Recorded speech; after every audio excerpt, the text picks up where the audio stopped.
Hello everyone, in today's video, I'm going to show you the best HyperX Cloud 3 Equalizer settings for Valorant. For the best HyperX Cloud 3 Equalizer settings in Valorant, you want to focus on clear footsteps, sharp directional audio, and reduced bass because explosions can be distracting. First, open HyperX Genuity or any equalizer software you prefer. Then adjust the frequencies as follows. Set 32 Hz to -6 decibels, 64 Hz to -4 decibels, 125 Hz to -2 decibels, 250 Hz to 0 decibels, 500 Hz to +2 decibels, 1 kHz to +3 decibels, 2 kHz to +4 decibels, 4 kHz to +5 decibels, 8 kHz to +4 decibels, and 16 kHz to +2 decibels.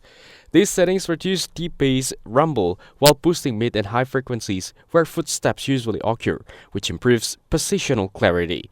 Next, make sure to turn off DTS Special Audio, Bass Boost, and Surround Sound because Valorant works best in pure stereo. After that, go to Valorant's in-game audio settings. Turn on HRTF for directional sound. Set master volume between 70 and 80%. Set sound effects to 100% and lower the voice chat volume if you prefer. Now use a wired headset connection for the lowest latency and keep your headset firmware updated. Then practice identifying footsteps in a custom game. You can also enable game mode on your monitor or TV for better performance.